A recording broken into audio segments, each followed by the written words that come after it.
Assalamualaikum warahmatullahi wabarakatuh, and hello everyone.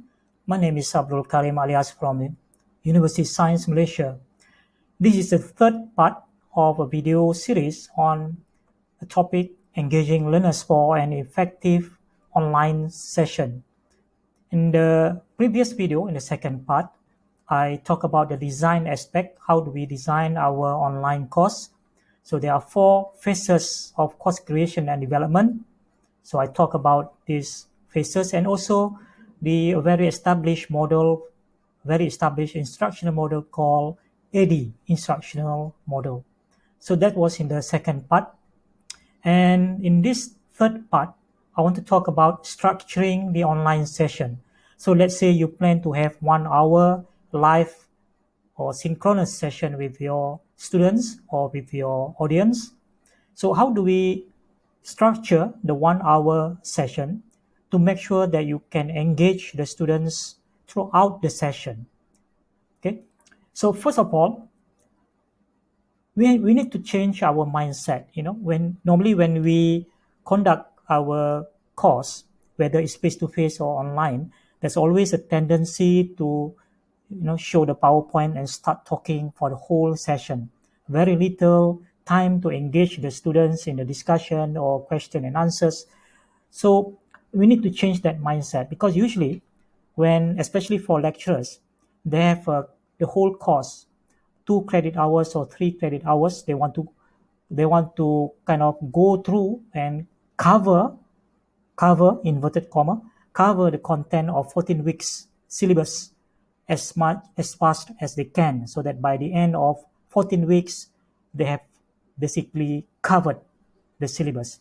So that's the mindset of we as a teacher or as the lecturer are responsible to make sure that every content in the 14-week syllabus are being covered. That's a kind of mindset. So why not we have a different kind of paradigm and different mindset? Flip this mindset of covering the content or lecturers covering the content. So don't focus on covering the syllabus, but empower students to uncover it. So it's a different kind of mindset here, different thinking here. So what does it mean by empower students to uncover it? So this simply means we can design the session in such a way that it will consist of series of learning activities, and the activities are designed in such a way when the students perform the activities, whether individually or in groups, they will be able to learn the content that we want them to learn. We want them to so-called cover. Then they learn the content, and in the process, they will learn it's the essential concept, the principles, the facts that we want them to learn from the content. So the learning activities are designed in such a way to align with the learning outcome for that particular session. So by doing that, we actually empower the students and letting the students to uncover and discover the content by themselves. This is a true constructivist kind of approach. We let them to put the Lego pieces or the puzzle pieces together to form a complete picture. Okay, so in order to do this, so I would like to recommend this model, so-called 70-20-10 of active learning. This is my own kind of ideas or model. Of course, there are 70-20-10 of learning model, but it's a different thing. We talk about 10% learning happens in the formal environment, 20% through peer interaction, coaching, mentoring, and so on, and 70% through experiential learning. But here I'm talking about how do we structure the 1 hour session as a basis, and how do we divide that 1 hour into a segment, 3 segments, 70-20-10, in terms of the proportion of the time. So based on the 1 hour session, 70% of that 1 hour, we want the students to focus on doing the activities. And who design the activities? Of course, we as a teacher or as a lecturer. So 70% of the time would be focusing on the activities, 20% would be the closure. So meaning that this is where the time where the teacher or the lecturer comes in. They can use this portion to give a normal lecture, so show their PowerPoint, or they can use this 20% as a closure or debriefing, summarizing the activities, and summarizing and correct any misconceptions, and point out the main or highlight the main points, what the students should have learned from these activities, or debriefing, or conclude the whole the whole session in this 20% of the time. And then 10% segment here would we give the time for the students to do some reflection. And there are many ways and many tools that the students can use here to do a reflection. In my class, for example, I ask the students to use Twitter to tweet one or two tweets to summarize the session, just like a 1 minute paper kind of concept. So this is 70-20-10, how you can structure the online session, the synchronous session, and the engagement will happen mainly in this part, the activities part.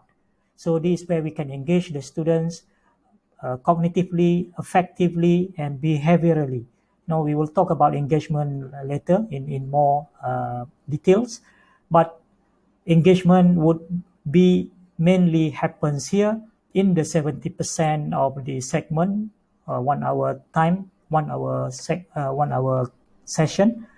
And this is where we will focus more in this module. Okay, how do we design activities that would engage students, and that will take up about 70% of the whole session, 20% for closure, debriefing, and discussion, and 10% for students' reflection.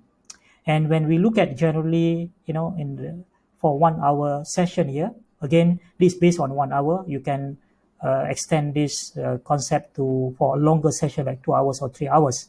But basically, it will be 70-20-10. So for 1 hour class, we can divide into like a 5 segment here.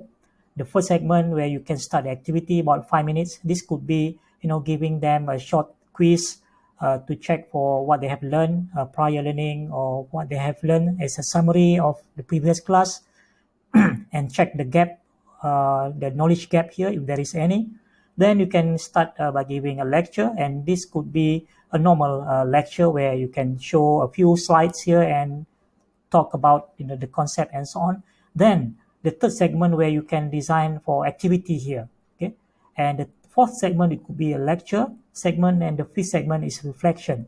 But you can adjust the time here so that the activity would take up about 70% of the time, and your lecture or your discussion or debriefing can take about 20% of the time, and 10% reflection here, the fifth segment here, where the student can do some reflection using various tools. So that's briefly how do you structure the online session, and changing the concept, or moving from the mindset of giving content or giving lecture through by empowering the students through learning activities. And by doing the activities, they would be able to learn the content, and also the main concept, essential concept and principles, the facts that you want them to learn, rather than giving them directly through the normal instruction or normal PowerPoint based lecture. Okay, so that's all for this video. I'll see you in the next series to talk about the framework of I want to talk about the framework or the model that we can use to design your online course. Okay, that will be in the next video.